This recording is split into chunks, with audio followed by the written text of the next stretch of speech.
Hello and welcome to lesson 3 of week 7. This is lecture 20 of the NPTEL MOOCs course on economic growth and development. In this week we are discussing the human development indices. In the first two lessons of this week we started with the significance of what is the human development index, and we looked at the various components of the human development index. So what we know as of now is it is a composite index composed of a number of indicators. Primarily three important dimensions of human life: education, health and income, or standards of living, or command over resources. And following the human development index, we also looked at a few illustrations of how the human development index is calculated. And in the last class we also got introduced to a few other indices apart from the human development index, which is regularly reported through the human development reports of the UNDP, or the United Nations Development Programme. In today's class we will look at those other associated human development indices which are also calculated along with the HDI. And it is important that we look at these indices also because there are various aspects of human life which are calculated, which are estimated and then put in the form of a composite index in all of these indices, which helps country comparisons and also for policy making. Let us begin with these other associated indices. One of the first index that we will be discussing in today's class is the Gender Development Index. The Gender Development Index, as you saw in the last class, was introduced in 1995, and since then the Gender Development Index is being calculated, is being estimated regularly since 1995. And through the Gender Development Index, the lens through which we look at development policy and making of development policy has changed, because that was one of the first steps which was taken towards making development policies be looked at through a gender lens. Till the coming in of these gender related development indices, one of the limitations of development policies, whether at the national levels or at the international levels, is that they were gender neutral. For example, many of you must have heard of development policies such as gender based budgeting, or looking at various financial policies after addressing gender concerns. So most of the beginning of these the concerns, gender concerns being addressed, can be traced to the coming in of the gender development indices through the UN HDRs, which shifted the attention of policymakers towards the fact that women and girls continue to be more deprived than their male counterparts in both the developing and the developed countries. So let us begin with today's class with Gender Development Index and also an introduction to the Gender Development Index.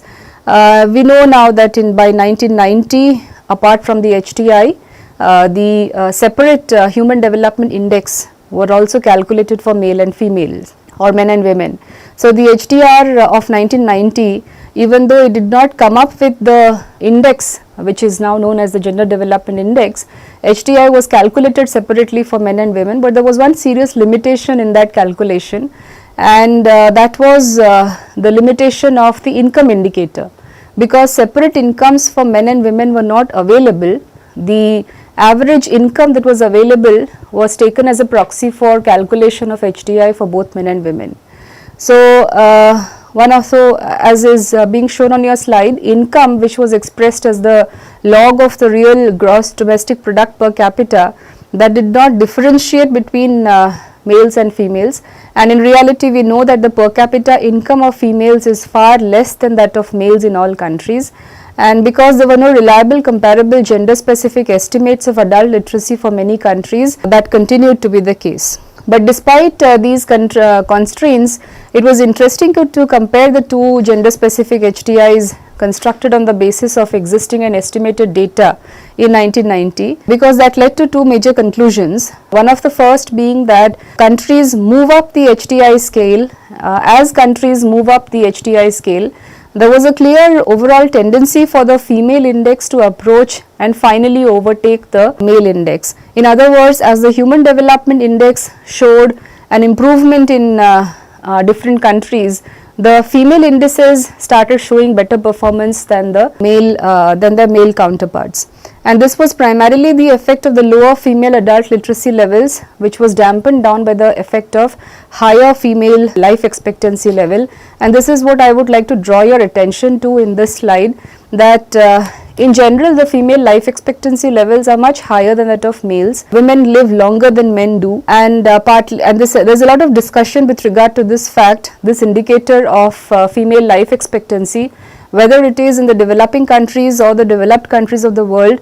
Biologically, women live longer than men, and there are not, as I said, there is a lot of economic and scientific discussions surrounding this fact. For example, if we look at some of Amartya Sen's writings, he has even gone to the extent of estimating the number of missing women, going by this trend that women live longer than men. He has estimated the number of missing women in South Asia who never got a chance to survive beyond their first year or beyond birth. At birth, it is said that boys outnumber girls everywhere in the world. There are about 105 or 106 male child that are born for every one girl child. But after conception, biology, it seems, favors women on the whole than men do. And considerable research has shown that if men and women receive similar nutrition and medical attention and general health care, women tend to live noticeably longer than men. So women on the whole seem more resistant to diseases and are hardier than men. So when given the same care as males, female will tend to have better survival rates. So in this context, what Sen did was to estimate the number of missing women in countries, say India, China, and also in countries such as North African countries or West Asia and so on. And he estimated that given the ratios of men and women survival rates, he estimated that there are about 100 million missing women in the world who we are not talking about, and that also shows the levels of inequality, terrible levels of inequality that exist, where women face mortality conditions even where naturally they should not be facing mortality conditions, because science expects otherwise, that women should live longer than that of men. So that is the first conclusion that can be drawn from the calculations of HDI that was done for men and women separately in 1990. So even though there were data limitations, female life expectancy estimate actually pulled the female HDI levels up, even if the adult literacy ratios showed very low levels of achievement for women. The second conclusion was that among countries with very similar HDIs, there was enormous variation in the female-male disparity, particularly among countries belonging to the low and medium HDI groups. So lower the HDI levels of countries, or lower the HDI ranks of countries in the overall ranking of countries, the male-female disparity was seen to be much higher. So as HDI levels improve, or the rankings of countries improve based upon the Human Development Index, the female-male disparity also tends to lower down. So it is desirable that there are sufficient investments made on different dimensions of human development, such that both men and women are empowered and we move towards a more equitable form of society. So given this background, one of the examples that we find quoted in the 1990 technical notes of human development indices is that if we compare Tanzania, Pakistan and India, which were next to each other in their low HDI ranks, 35, 36 and 37, but their female-male disparities were very different. So female HDI as a percentage of male HDI ranged from 96 in Tanzania to 83 in Pakistan to 77 in India. So while India was ranked better in terms of HDI than Tanzania and Pakistan, if you note, the female HDI as a percentage of male HDI was much better in Tanzania and Pakistan than it was in India, and that could be attributed more to the indicator of life expectancy, and the adult literacy rates. So that brings us to this discussion on the Gender Development Index. Though the GDI or the Gender Development Index was introduced in 1995, the discussion here in this class pertains to the latest calculations that were done based upon the HTR report of 2016. So, as I have already said, the HTR has been largely concerned with inequalities in the opportunities and predicaments of women and men. Women have lesser opportunities than men, women face more vulnerabilities than men, and but they share many aspects of living together. They collaborate with each other in complex and ubiquitous ways. However, they often end up with very different rewards and deprivations, and therefore women's achievements or women's deprivations are one of the important indicators of how badly a country is doing or how good a country is doing. So, there is a need for fresh economic and social analysis as well as careful and probing empirical research on the achievements and deprivations of women vis-a-vis that of men.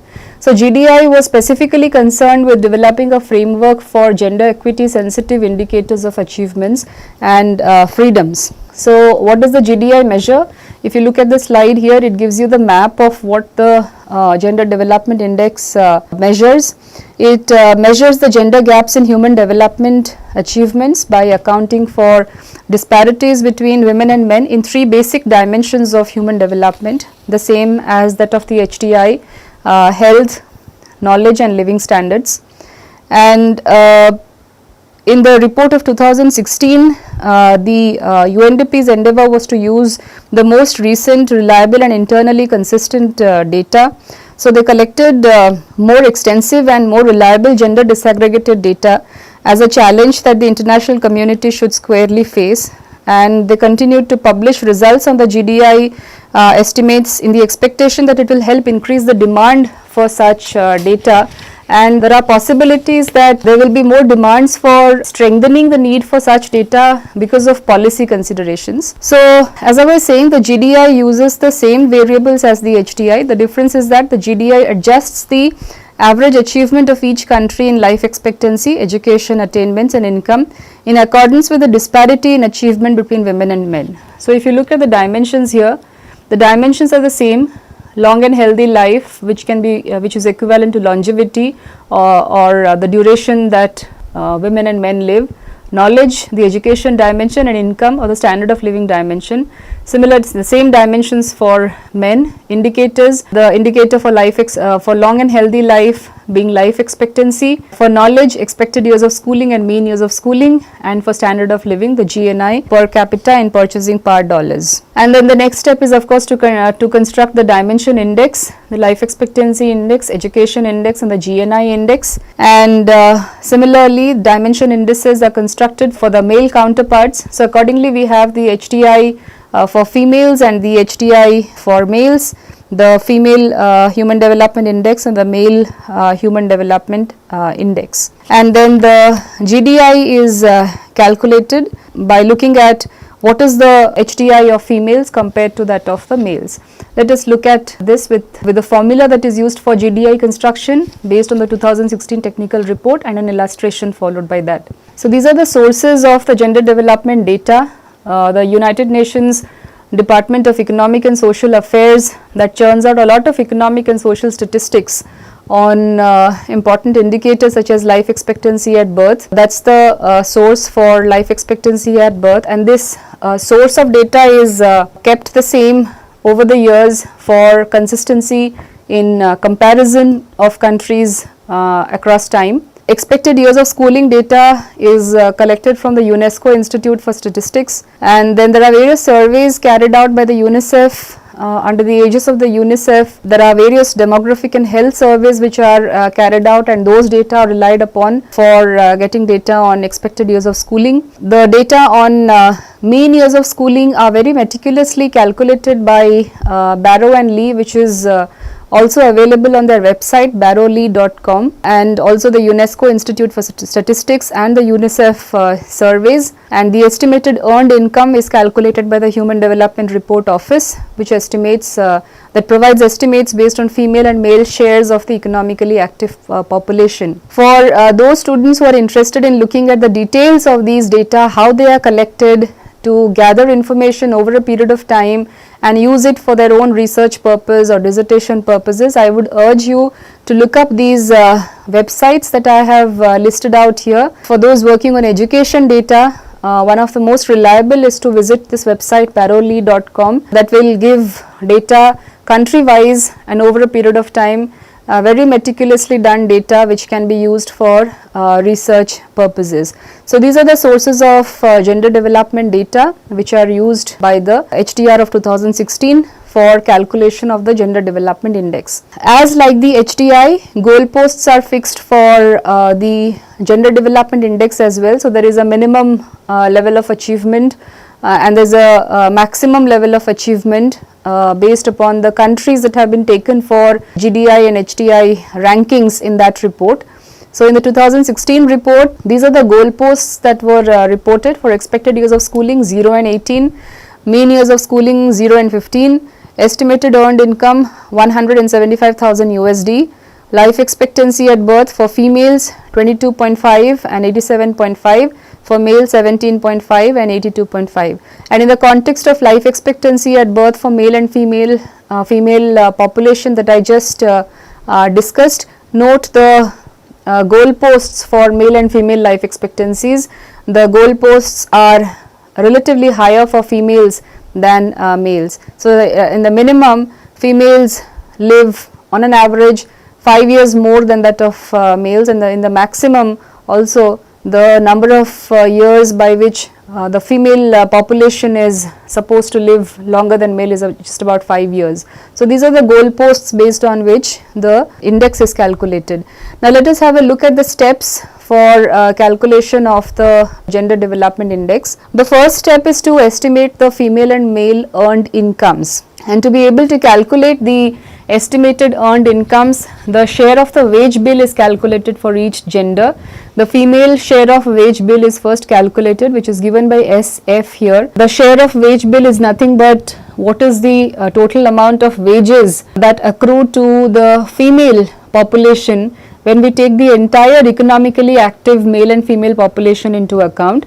So the female share of the wage bill is given by this formula, which is WF by WM into EAF divided by WF by WF into EAF plus EAM. Here SF is the female share of wage bill, WF by WM is the ratio of female to male wage, EAF is the female share of the economically active population, and EAM here is the male share of the economically active population, and the male share of the wage bill is calculated as 1 minus SF. So we first calculate the female share of the economically active population, female wage share of the wage bill, and based upon the female wage share we calculate the male wage share. So that's the first step. And then we also calculate the estimated female earned income per capita. So note that this is GNI per capita, but only for females. So this is the estimated female earned income per capita. So far till 1995, the GNI estimates were gender neutral. So it was only a single estimate without making allowances for what is the share of the female economically active population in the total wage bill. So the first time in terms of measurements we are moving towards the GNI per capita in terms of female, or what is the female share in the total wage bill of the entire population. This is one of its kind. So it is obtained from GNI per capita first by multiplying it by the female share of wage bill SF, and then rescaling it by the female share of population. So the GNI per capita for females is GNI per capita into SF by PF. SF here basically refers to the female share of the wage bill, and PF refers to the female share of the total population. So if you look here, PF is given by the female share of the population divided by the total population. So GNI per capita for females is calculated as GNI per capita total multiplied by the female share of wage bill divided by the female share of the population. Similarly, the estimated male earned income per capita is given by GNI PC into SM by PM where SM is the male share of the wage bill and PM is the male share of the total population. And in step 2, based upon the similar range equalization method as followed for construction of the Human Development Index, and because we have already defined the minimum and the maximum values, the sub-indices are calculated based upon this range equalization method, actual value minus the minimum divided by maximum minus minimum, and the dimension index is calculated for each of the dimensions: education, health and income. Okay, so the GDI in the final step is calculated, which is HDI for females upon HDI for males, and the calculation for HDI females and males is nothing but the geometric mean calculation. This is the dimension index health, dimension index education, I health, I ED or education, and then I income for females. So first the HDI for females is calculated, which is the geometric mean of the 3 dimension indices, and similarly the HDI males is calculated, geometric mean of the 3 dimension indices, and in the final calculation GDI is HDIF by HDIM. So this is an illustration here for Malawi. This illustration is taken from the technical report of the HDR 2016. For those who are very new to this discussion on human development indices and the human development concept itself, I would urge you to look up the United Nations Development Programme Human Development Report websites, which I have mentioned here in this slide, hdr.undp.org.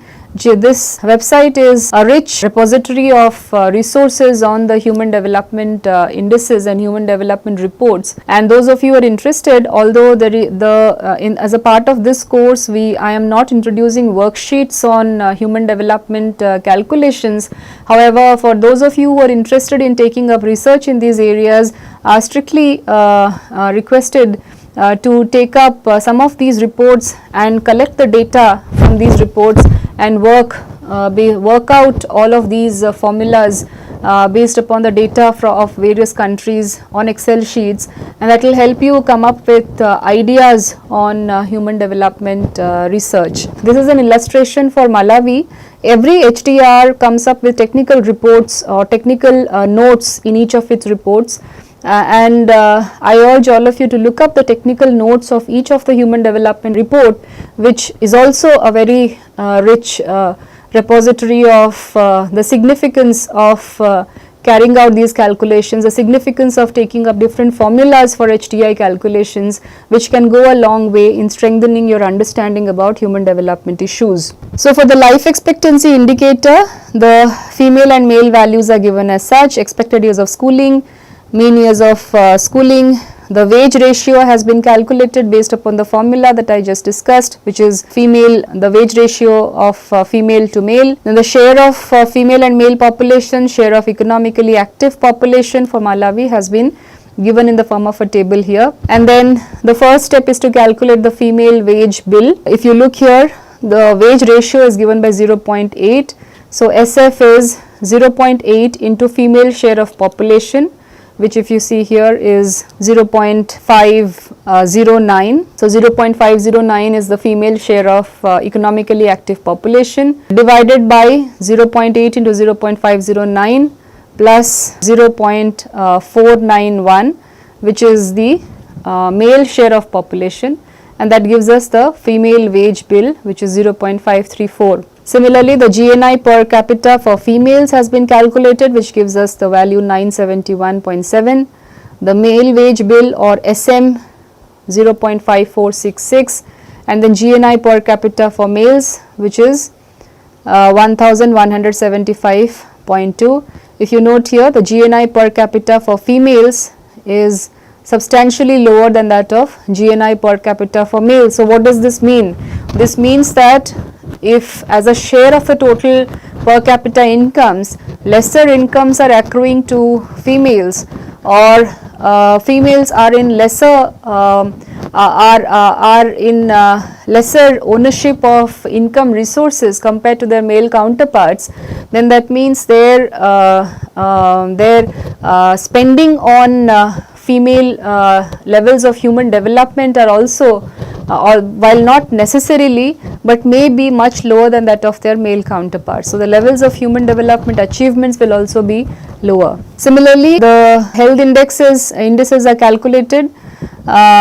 In this case here, if you look at the values again, life expectancy at birth 64.8 minus the minimum 22.5. So actual minus minimum divided by maximum minus minimum. This is the female health index. This is the male health index, female education index, male education index, and the estimated female earned income index, which is the log transformation of the incomes that have been taken, that comes to 0.3435 for females and 0.3722 for males. So based upon all of these arithmetic that we have just done, the female HTI is calculated, which is the geometric mean of all of these indices, the dimension indices, the male HTI and the GDI given by the female HTI upon male HTI, which is 0.921, and the gender development index actually for Malawi shows up to be much higher than what the human development index itself came up to be in 2016. And then once the gender development index has been calculated based upon the methods that we have just discussed, a grouping of countries is made based on GDI. And there are 5 groupings that are followed based upon the latest report of HDR. So it also makes sense to look at how these groupings are translated and what is the implications of grouping the countries as such. So the GDI groups are based on the absolute deviation of GDI from gender parity, 100. So GDI minus 1. So countries with absolute deviation from gender parity of 2.5% or less are considered to be countries with high equality in HTI achievements between women and men. So that's group 1. Group 1 are the high HTI countries, high HTI achievements in among both women and men, and there is more gender parity among them. So the gender absolute deviation from gender parity of 2.5% or less. Countries with absolute deviation of 2.5 to 5% are considered as medium high equality in HTI achievements. So they are group 2, 5 to 7.5% group 3, 7.5 to 10% group 4, and deviation from gender parity of more than 10% are countries with low equality in HTI achievements between women and men. It is very interesting to look at which are those countries that falls into each of these group classifications. And in the context of the global north, global south debate that we were discussing in the beginning of this course, if it will really make a lot of sense to look to know that the global south is generally in the lower groups 3, 4 and 5, and the global north is found to be in groups 1 and 2. And you would see that although income, as I have already said, does not have a straightforward relationship with human development achievements, still we do see that a lot of countries in the global south are found to be in the lowest, are seen to have more gender disparity than the global north. In terms of some examples, Norway is in group 1. This is based upon the value of 2015. Note the value of GDI and the value of HTI here. In Switzerland in group 2, Indonesia in 3, Malawi in 4, and India in group 5, which has a lot of gender disparity in terms of human development achievements among men and women. Now, apart from the gender development index, there is another measure which was introduced in the report of 1995, and that was referred to as the gender empowerment measure, and this is much different from the gender development index. And a little discussion on what is the gender empowerment measure, what are the implications of gender empowerment measure. Although the calculation of gender empowerment measure discontinued since 2000 because of also the coming in of inequality adjusted gender development indices and so on, it makes sense to look at what were the main characteristic features of the gender empowerment measure. If you look at the gender empowerment measure slide that is showing on your screen now, you would see that the dimensions are much different from what we have done in the case of the Human Development Index or the GDI. You could say that in developing countries, as women are subject to various forms of inequality. They are caught in some kind of an inequality trap, and this gender inequality being undesirable needs to be very closely watched, and this requires empowerment of women, and therefore there is a need to look up or measure the extent of gender empowerment or the degree of gender empowerment based upon certain dimensions. Now, this was the first time that gender empowerment was being measured, and of course there are various criticisms of this measure, which there are various political scientists and other social scientists that go a long way in and rightly so in criticizing that the gender empowerment cannot be so easily measured based upon a few indicators. However, given the fact that there is limitations of data, even if we put together some important data to be able to tell us what is the participation of or what is the share of participation of men and women in economic and political decision making, even then we can go a long way in terms of policy making. So, even so, while in terms of academic orientation there is a lot of criticism and debate with regard to the gender empowerment measure, in terms of actual policy making, gender empowerment measure is very important, because it helps us to give us some numbers with respect to how men and women are performing differently based upon certain select dimensions. So, the dimensions that have been taken for the gender empowerment measure are: first is political participation and decision making, then second is economic participation and decision making, and third is power over economic resources. The indicators that have been considered are as follows. The first is for the dimension political participation, female and male shares of parliamentary seats. For economic dimension, female and male shares of positions as legislators, senior officials and managers, female and male shares of professional and technical positions, and for power over economic resources, female and male estimated earned income. Now, the first two variables are chosen to reflect economic participation and decision making power, women's and men's percentage shares of administrative and managerial positions, and their percentage shares of professional and technical categories. These are broad, loosely defined occupational categories. Because the relevant population for each is different, we calculate a separate index for each and then we add the two together. This is for economic participation and decision making. The third variable, women's and men's percentage shares of parliamentary seats, is chosen to reflect, or rather the first variable, the women's and men's percentage shares of parliamentary seats, is chosen to reflect political participation and decision making. And for all of these variables, the methodology that is used is a population weighted averaging to derive what is called an equally distributed equivalent percentage, or the EDEP percentage, and each variable is indexed by dividing the EDEP by 50%, and it is chosen to be 50% so as to represent equal weightage being given to both men and women. An income variable is used to reflect the third variable, power over economic resources, is basically an income variable here,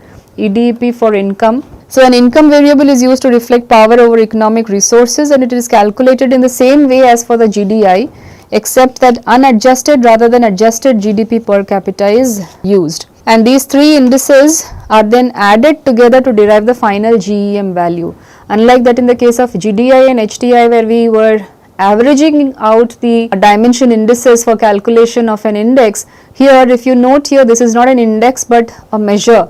So, we are trying to see what is the level of empowerment that has been received by females vis-a-vis the males. So, in this case here we simply add up all of these EDEP to come up with a gender empowerment measure, unlike in the case of indices in the previous cases. So, these are some of the things that I have just discussed. Focusing on women's opportunities rather than their capabilities is what GEM captures. It captures gender inequality in the three key areas of political participation, economic participation, and power over economic resources.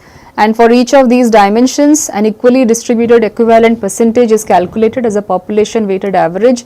This is the formula that is used to calculate the EDEP, the equally distributed equivalent percentage, and the EDEP values are then added up to come up with the gender empowerment measure. So here let us look at a small illustration based upon the data for Russian Federation.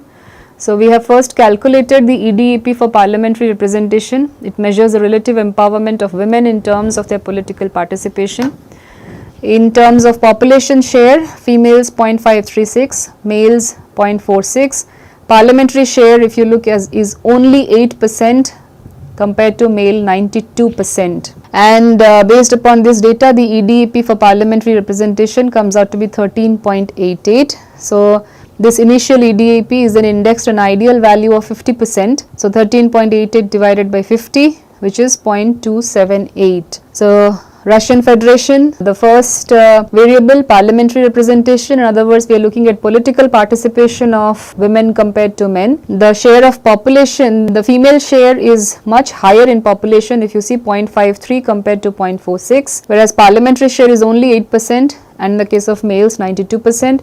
EDEP 13.8%, which is an index to an ideal value of 50% to 0.278. So this is the value that we are finally concerned with for parliamentary representation. Then we calculate the EDEP for economic participation in similar ways. So if you look at the economic participation, which loosely is put together in terms of occupational categories, population share 0.536, 0.46, percentage share of positions as legislators, senior officials and managers 39%, 61%, percentage share of professional and technical positions 65%, 35%. So the EDEP is calculated for each of these and then indexed to the value of 50%, which comes out to 0.933, and this is EDEP for legislators, senior officials and managers 0.937, and then a simple averaging out is done for EDEP for economic participation because you have so many indicators here, so that comes out to 0.935. Okay, and then the final, the income dimension, female and male share. This is the estimated earned income in terms of purchasing power parity, 8,476 females, males 13,581. Income index based upon the range equalization method, actual minus minimum divided by maximum minus minimum. This data is taken from pre-2016, which is why you see the difference in maximum income, which was 40,000 for a large part of the 2000s.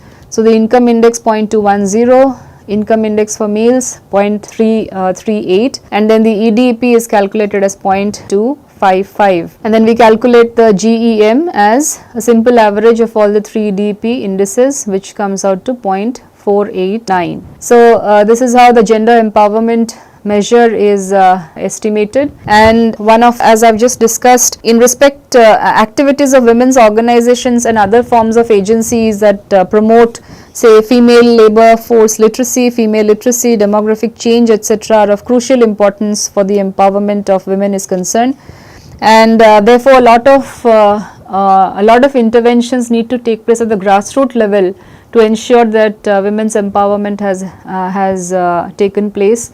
However, the HDR made an attempt towards measuring the GEM in terms of providing appropriate policy attention towards women's issues at the grassroots level. Now let us move on to the rest of the indices. In the last class I introduced you to the Human Poverty Index, and the Human Poverty Index has two variants, one for the developing countries and one for the developed countries. HPI 1 was constructed for the developing countries, which is showing on your screen now. Dimensions are just the same. The indicators worked out for HPI 1 and HPI 2 are different than in the case of the other HDI indices. For HPI 1, the indicator is we are basically measuring deprivation here. That is one of the important things to remember in the case of the Human Poverty Index.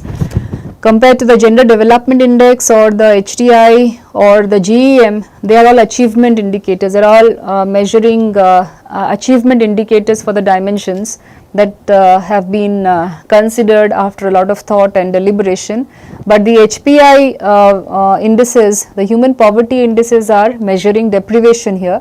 So the indicators here are probability at birth of not surviving till age 40, adult illiteracy rate, and percentage of people not using an improved water source, percentage of children underweight for age, and then a deprivation in a decent standard of living, based upon which the human poverty index for developing countries is calculated. Since we by now are very comfortable with the or I would like to assume so that we are at least comfortable with understanding the different dimensions and indicators here, we can just move on to an illustration of the HPI 1. So the illustration here that I have considered is that of Bolivia, and if you look at the indicators here, the percentage of population not using an improved water source is 15%, percentage of children underweight 8%. An unweighted average is taken of this indicator here. This indicator belongs to the dimension of a decent standard of living. So and then the HPI 1 is calculated using the following formula, where and these are the three indicators here, P1, P2, P3. P3 has two indicators, which is calculated by an unweighted average of the two indicators. P1 here is the probability at birth of not surviving till age 40. P2 is adult illiteracy rate. I'm sorry, there is a mistake here. This is adult illiteracy rate. P3 is the unweighted average of population not using an improved water source and children underweight for age. So based upon this, the HPI 1 is calculated as 13.6. Similarly, HPI 2 is calculated for constructed for the developed countries, and for select OECD countries. This is taken from the 2009 report. There is an addition of dimension as far as the HPI 2 is concerned, and along with long and healthy life, knowledge and a decent standard of living, there is social exclusion which has been added to HPI 2 calculation. So this basically relates to non-participation or exclusion of population from the overall levels of human development. It is represented by those that have been unemployed for a very long period of time, particularly for 12 months or so. And since employment is one of the important indicators of development for the OECD countries, therefore it shows up as an important indicator here. The similar method is followed for the calculation of the HPI, but let us have a brief look at what do these indicators mean here. So in the case of developed countries or HPI 2, vulnerability, long and healthy life is defined as vulnerability to death at a relatively early age as measured by the probability at birth of not surviving till age 60. In the case of HPI 1 it was 40, and for HPI 2 it's 60. Knowledge, it shows deprivation occurs when there is exclusion from the world of reading and communications as measured by percentage of adults lacking functional literacy skills. Deprivation in terms of decent standard of living, all those people who are below the poverty line or 50% of the median adjusted household disposable income in the case of developed countries. And social exclusion, as I just mentioned, measured in terms of rate of long-term unemployment. And then the similar formula is used for calculation of HPI 2. This illustration here shows the calculation for Canada, which is a developed country, and then the HPI 2 shows a value of 10.9. So that concludes most of the indices that have been considered as part of the Human Development Index calculation. In the recent times, some new indices have also come up, such as the Multidimensional Poverty Index. In the next class, we will look at the Multidimensional Poverty Index. We will spend at least 10 minutes on the Multidimensional Poverty Index, because in the recent times a lot of comparisons, cross-country comparisons have taken place based upon the Multidimensional Poverty Index, or the MPI, so much so that the MPI has come to replace the HTI on many counts, because it shows what are the different what is the multidimensionality of poverty or vulnerability of people in both the developed and the developing countries. So while while many countries may not be income poor, may have made substantial achievements in terms of human development indices, there may still be various other indicators based upon the same dimensions of human development which are not getting accounted for in the human development index, and that can be estimated based upon the multidimensional poverty index. So much so that there are various initiatives such as the Oxford Poverty Human Development Initiative, which has calculated MPI over a period of time. So, in the next class we will conclude the indices discussion by looking at the multidimensional poverty index, and along with that we will also look at two additional indices which accounts for inequality while constructing the development index, and within that we will look at the gender inequality index and the inequality adjusted human development index. So, I will see you in the next class. Thank you.